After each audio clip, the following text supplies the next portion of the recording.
Rivers. Is Rivers your actual name? Like your mother, like gave birth to you and was like, hey, you look like a Rivers. Wow. Yeah, but it's actually my dad's name and his dad's name, so they can't really take credit for it. So you're just all Rivers.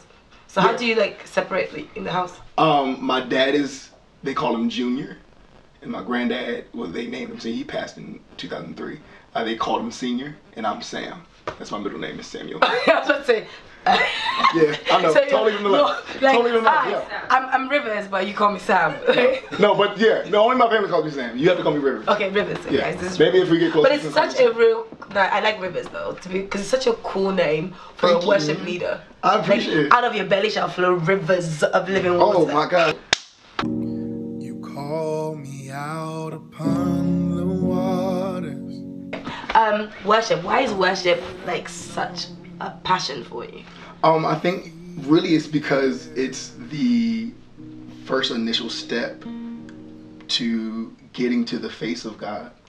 You can't really. Do you disagree? No, I agree. Oh, your face was like, I don't know. No, but that face was like, you know, there's mothers in church, and like that. Yeah, I believe that we can't truly experience Him without the true heart of worship. That's the front line to get through a breakthrough, to experience healing, to experience deliverance. Is through your worship. It's through your praise.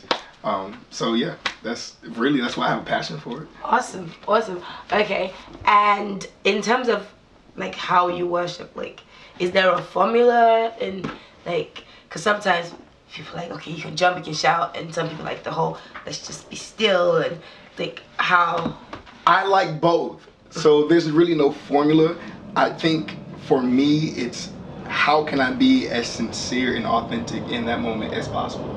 So if you see me, like, I'll jump up and down and I'll swing my arms and like I'll scream and yell and sweat a whole lot. But then there are other moments, like we were talking about before, where I'll sit on the ground, Indian style, and I just want to be at peace in His presence. Or sometimes I want to celebrate in His presence. So I don't think there's really a formula to how I worship. I think it's more so just feeling what's going on in the room. You know? How do you balance you worshiping and leading worship? Like being so, like your worship is to God, not to them, but then you're also trying to get them into His presence. Like how, like are you gonna be like one eye on God and one eye on the people? Like how does that work? It's interesting because I believe as worship leaders, it's our duty that when we're leading worship, we're worried about, hey, let's all go on this journey together. But as worship leaders, our worship has to be off the stage first. Okay. We can't lead you somewhere that we haven't gone ourselves. Real. You know, so I believe that leading worship in the context that you're asking is really, really interesting, because we have to, and I apologize if this seems kind of weird, but it's how can I get the attention on me as quickly as possible to get it off me and on to God. You know, so I believe that it's The word. I know the word. Help me. No, I'm just kidding. You know the word, Kevin? No. Okay, cool. There's a guy called Kevin here. Sorry. There's a guy called Kevin here. You said this was very impromptu, so I'm talking to Kevin.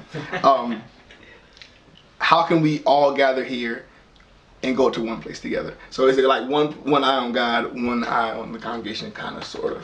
Kind of, sort of. Yeah, kind of, sort of. Awesome. The place of the word in your life, like worship and the word. Sometimes you find that there's a generation of people that they love worship so much, but they are wordless. Can you be a true worshiper without the word? Is worship predicated on your word life? Like how does that balance? You can't have true worship without the word. You can't. You can't. Not at all. Without the word, we're nothing. The word is what introduces us into worship. We can't do anything. The word teaches us to worship. The word instructs us to worship. So without the word and without the instruction, we have no guidelines. So you have to have the word in order to worship properly. Yeah, I completely agree. I honestly, John chapter 4 is one of, I don't have favorite scriptures. Every scripture I say, I'm always like, oh, my favorite scripture. But John chapter 4, Jesus says to the woman, you worship what you do not know, which means there's a place of knowledge in the place of worship. Right. And then he says that You say you worship there and you worship here, but the time is coming. It's now what people that will worship in spirit and in truth. Yeah. Truth is based on the revelation of the word. Absolutely. So I completely agree. You need both. Now I'm gonna come a little bit personal to you. Okay, that's cool. Like you've got like tattoos. You don't look like the typical pastor. Oh wow. What is a typical? I have to ask you what the typical pastor looks like. The typical subsequent pastor is like, you know, you ain't got no tattoos, you ain't got no piercings. You I need to cover my- like no, it's cool, we accept you as you are. and like, you know, got the suit and just like, you know, bullshit. Like, how do you, in terms of, do you worry sometimes about how people perceive you? Oh, absolutely. Oh, okay, that was quick. Oh no, I do. I mean, because not everyone is as. A lot of people are more conservative, a little more traditional in their views. You know, like you said, the typical pastor usually doesn't have pressed suit, clean button up, like and a tie. And it's not no slim suit, like yeah, you have it's the kind of baggy suit and like the gaiters, you know. And I'm wearing Vans. If you can't see, yeah, he put Vans on. Yeah, I didn't have on shoes before this. I had to put on shoes because I didn't want to be embarrassed. But yeah, absolutely, I have to always be mindful of that. Everyone shares the same kind of traditions or the same traditional ideology that I do. But you're free in being who you are. Oh, absolutely. Oh, yeah. I'm still going to be me whether I'm in Henley or a button up and a tie. And nice. A blazer. Absolutely. Because you rock both. Oh, absolutely. Oh, That yes, suits my bag. sir. Yes, sir. Yes, sir. So worship, especially, I love it when I see a man that worships. In fact, I have a friend that says she can't marry a man that doesn't know how to worship. She's like, oh, so I'll be in church crying and stuff, and he's just there like what is that? It's like, you must cry in God's presence. You must be vulnerable. In order for her to get married to him. Okay, that's interesting. I understand that though. But it's just like she wants to see a man, because if you can love God, you can love me. If you're able to be vulnerable with God, you should be able to be vulnerable with me. And so it's just, I just want women to see like there are men out there. Well, I mean, I think as that men, worship God. As men, we're not taught to be vulnerable. We're not taught that that's accepted. We're not taught that that's okay. So how did you learn that? I had to get to a place where I had to be vulnerable. I couldn't be strong anymore. I couldn't be tough anymore.